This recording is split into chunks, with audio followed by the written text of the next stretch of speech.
It's pitch time. Catchers, get ready. Pitchers, 3, 2, 1, go. Time for a pitch from the A-team. Time for a pitch from the pitch bitches. That's right, time for another pitch from my favorite foreign actresses. Today's pitch is... Don't blink. The genre is action suspense with some big scares in it. It takes place in Singapore today. The premise is there are some doors mankind is never meant to open. The element of irony is that many favorite human traits like dreams and memories also hold all of our fears of hell and violent death, making the storyline a hit in all languages. It is also a suspense horror film driven by a family-type love story between a father and son, with a sick twist ending you won't see coming. Yeah, and our story begins in Germany in a psych lab using a new microwave therapy that's actually being used and invented in Yale today that can temporarily end schizophrenia.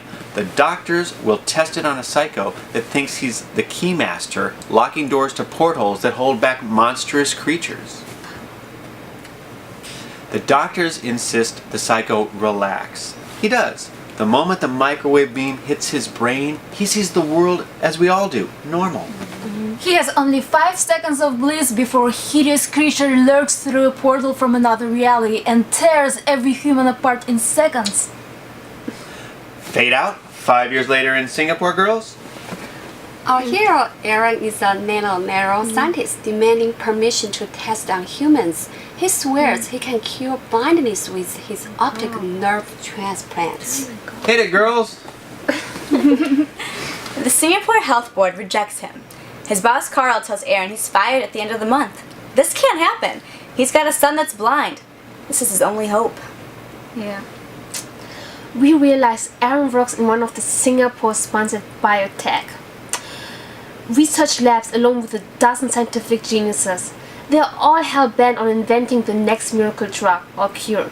Today they just fired Owen, the top scientist, for failing to deliver his cure on deadline. Realizing that he's next to be fired, Aaron had to jump from his test on monkeys to humans. So that night, he decided to test it on himself. In the freakiest stomach-turning close-up on eye surgery you've ever seen, he blinds his left eye with a laser. Then he takes the optic nerve stem from his father's donated eyeballs and splices them into his own blinded retina and optic nerve. Then he passes out from the shock. He wakes up with shooting pains in his eyes, swearing he's an idiot. Crazy. But then the blood clears and he can see it. It's patchy vision for now, but getting clearer every minute he looks. He's thrilled, but can't tell anyone yet until he runs his final tests. He changed everything we know about vision and the brain. He goes home where he meets his blind, adorable 5-year-old son Ricky and his gorgeous Asian wife Pham, who of course is smart, sexy, and devoted to his success. Aaron's exhausted and has to sleep off the painkillers. That night, he has incredible dreams and wakes up inspired with new creative genius ideas. He doesn't realize this genius is from his father's transplanted optic nerve yet. In the weekly think tank at work, as usual, all the other scientists are presenting their problems and their experiments. But no one ever has any miracle answer. Aaron suddenly comes up with a solution to one of the tests for another scientist. Quickly, he realizes that the optic nerve stores every image that passes through it.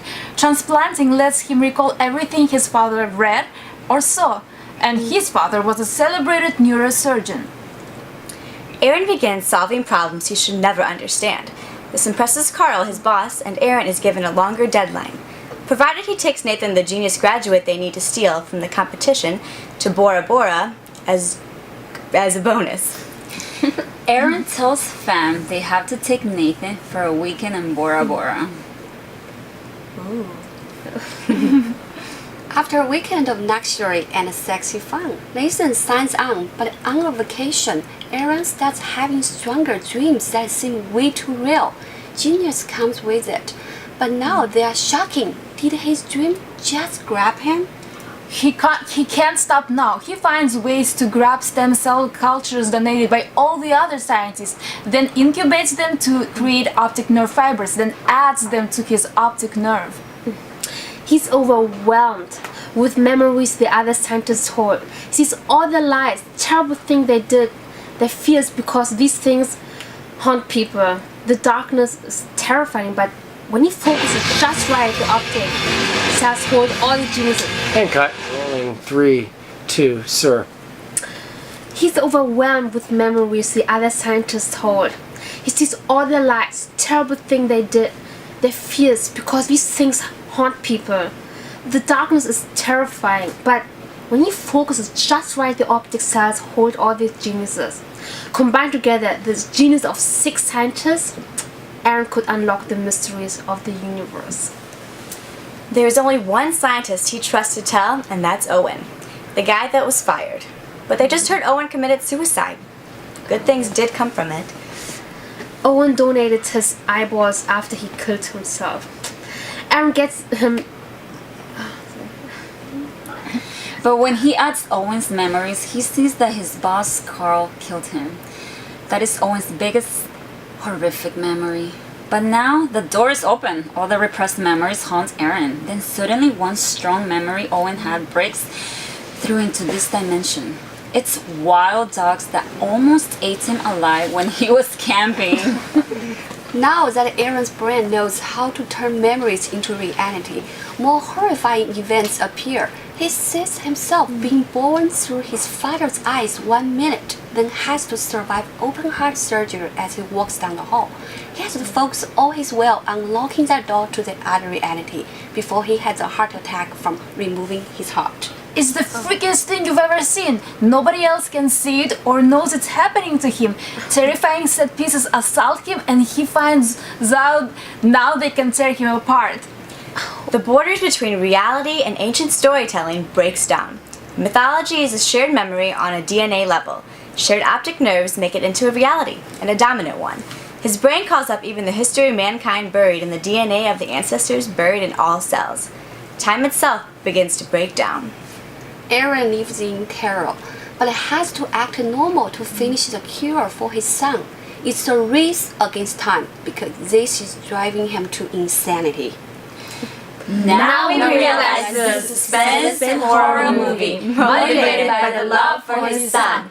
He knows he is missing one vital genius trick that makes his eye surgery cure work. Finally, combined genius of all scientists showed him what was missing. Now he can finish the cure.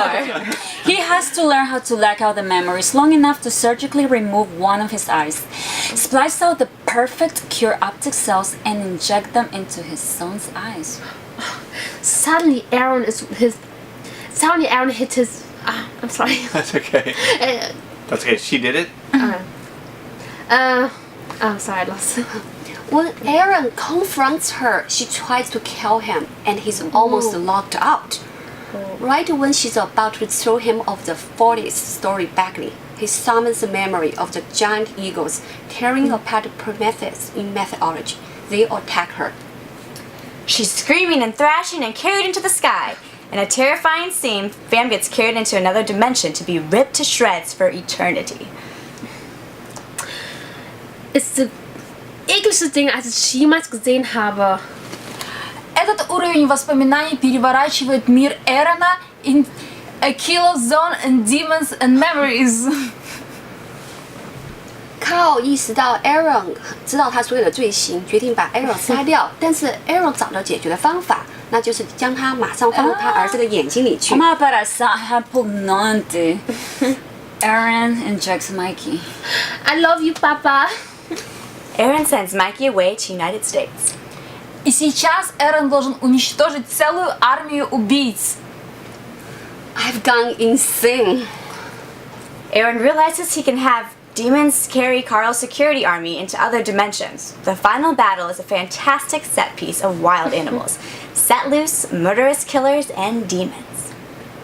But letting them loose on Carl drove Aaron insane. They lock him up. But his son has the DNA genius from all the scientists inserted into his memories. He grows up learning how to control the monsters. The film ends with Mike returning 10 years later to get his father out of the insane asylum. Asylum. He could cure every disease of mankind. But the look in his eyes says he's gone to the dark side and plans to rule reality. These girls delivered this with the heart and soul of The Sixth Sense, the international fear factor of Nightmare on Elm Street, which reminds me of one of my first screenwriter assignment meetings at New Line Cinema. DeLuca was telling me, fresh off the hit with Freddy Krueger, that the secret is no film over $7 million, and the next secret is to discover the next universal fear like nightmares coming to life. Well, this is it. Memories coming to life. Hey, how would you like to live one of the most infamous moments in Hollywood? Sure.